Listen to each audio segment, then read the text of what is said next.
നമസ്തേ. കഥകളതി സാഗരത്തിലേക്ക് സ്വാഗതം. ഇന്ന് കലയറിങ്ങിൻ്റെ ദിവസമാണ്. സാഹിത്യചിന്തയിൽ നല്ലൊരു ശ്ലോകം എൻ്റെ കയ്യിൽ കിട്ടിയിട്ടുണ്ട്.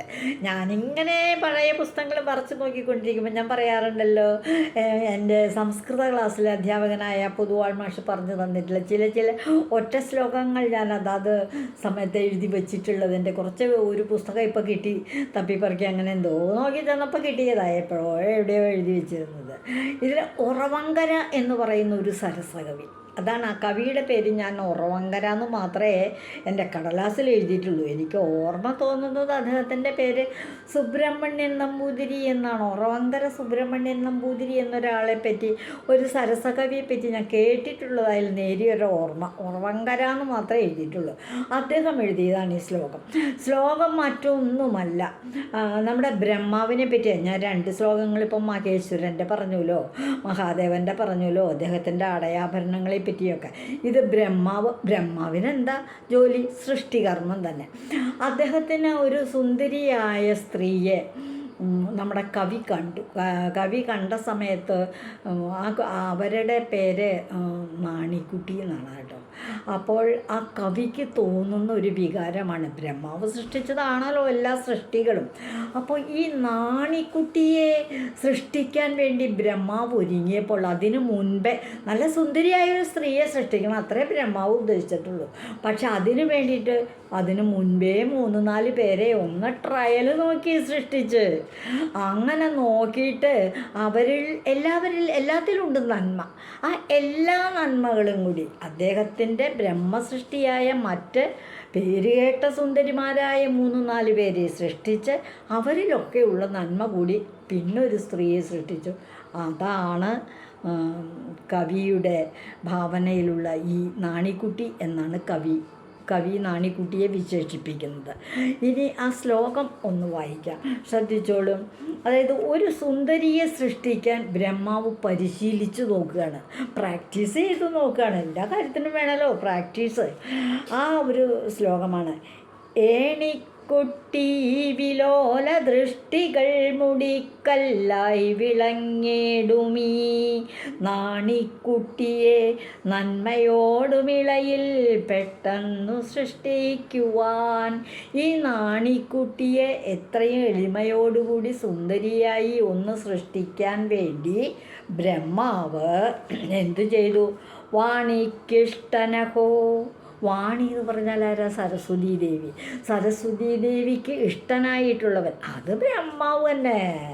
വാണിക്കിഷ്ടനഹോ രമ ഗിരിസുത രംഭോർവശി മേനകേന്ദ്രാണിക്കുട്ടികളെ ആരൊക്കെ സൃഷ്ടിച്ച?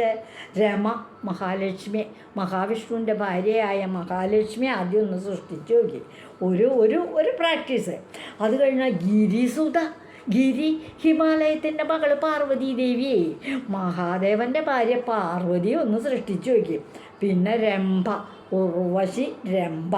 ദേവേന്ദ്ര സദസ്സിൽ ദേവേന്ദ്രൻ്റെ കനകസഭയിലെ നർത്തകിമാരാണ് ഉർവശി, രംഭ, മേനക, പിന്നെ ഒരാളും കൂടി ഉണ്ടല്ലോ, തിലോത്തമ.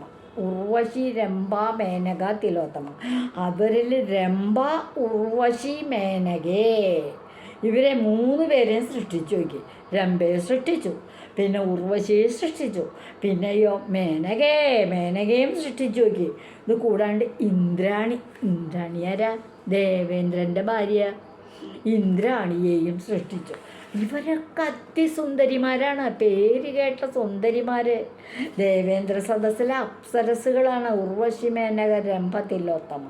പിന്നെ മഹാവിഷ്ണുവിൻ്റെ ഭാര്യയായ രമ, അതായത് മഹാലക്ഷ്മി, മഹാദേവൻ്റെ ഭാര്യയായ ശ്രീ പാർവതി, ദേവേന്ദ്രൻ്റെ ഭാര്യയായ ഇന്ദ്രാണി.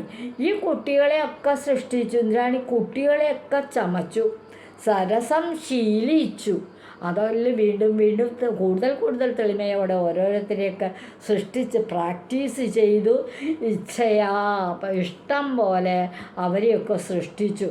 അതിന് ശേഷമാണ് നാണിക്കുട്ടിയെ നന്മയോടും ഇളമയായി ഏറ്റവും വിനയത്തോടുകൂടി ഒന്നുകൂടി ശ്രദ്ധിച്ച് ഇവരുടെ എല്ലാവിധ ഗുണങ്ങളും കൂടി ചേർത്ത് സൃഷ്ടിച്ച അതിസുന്ദരിയല്ലേ എൻ്റെ മുൻപിൽ നിൽക്കുന്ന ഈ നാണിക്കുട്ടി എന്നാണ് ഒറവങ്കര എന്ന സരസകവി ചിന്തിക്കുന്നത്.